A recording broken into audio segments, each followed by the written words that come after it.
Xitoy hukumatining yillardan buyangi Sharq Turkistonda elib berayotgan madaniyat va irqiy qirg'inchiligi natijasida Urumchidagi koni o'ltiraq rayonlarning yo'q qilinayotganligi o'tirg'i chiqdi.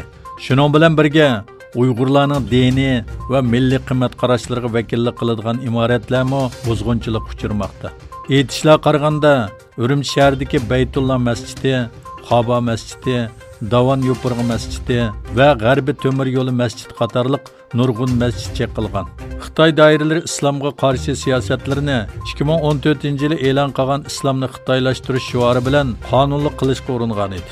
Sharq Turkiston xalqini yo'qotishga urinayotgan Xitoy, shuning bilan birga ularning milliy va diniy simvollik ma'nosiga ega yodgorliklari, masjidlari va mozorliklarini chiqib, ularning o'rniga Xitoycha uslubdagi qurilishlarni sanmoqda.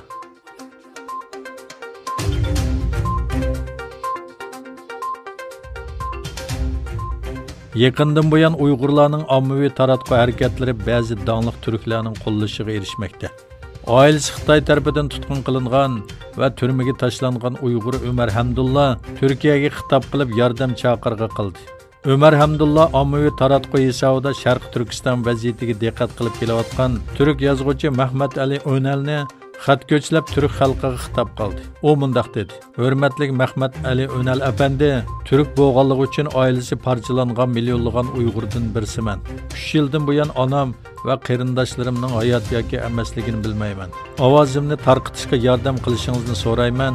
Duolarim siz bilan birga."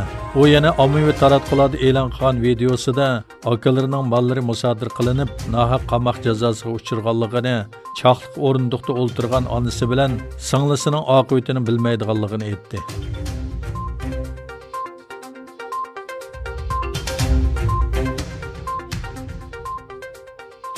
Amerikaning Dunyo sahiyat tashkilotiga ta'minlaydigan mablag' haqida yangi bir qarash o'tirg'i chiqdi.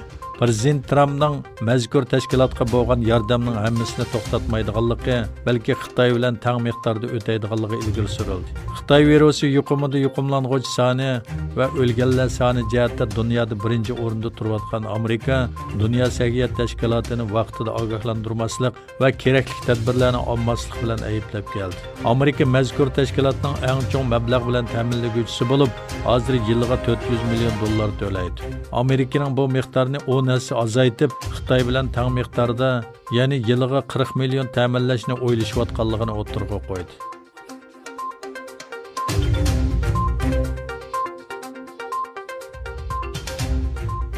Germaniyaning o'xshamagan shaharlaridagi yangi tipdagi Wuhan virusiga qarshi turishda qo'llangan tadbirlar minglagan kishilarning noroziligiga uchirdi.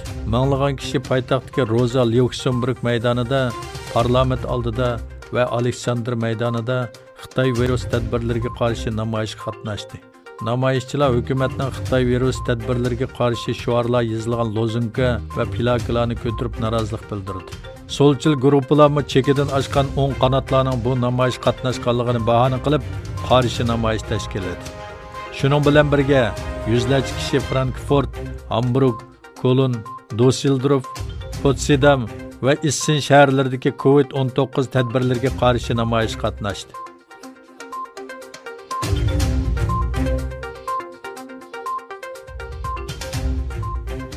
Bengaldagi Kotopalang lagerda oldini olish tadbirlariga qaramasdan tunji Wuhan virusi voqeasi bayqaldi. Yordam tashkilotlari 855 ming kishi turayotgan bu lagerdagi musofirlarni qo'g'dash uchun chaqiriq qilmoqda. Bu lagerdagi tozalik sharoitining yuqumdan burunmi yetarli saviyada emasligi diqqatni tortdi. Lagerda nurg'un oila bir hojatxonani ishlatdi. İchimlik suyuga erish uchun nurg'un ücretlarda turadi. Musofirlar turayotgan yerlarning qisqanchiligi sababli orliq saqlash imkoniyati yo'q.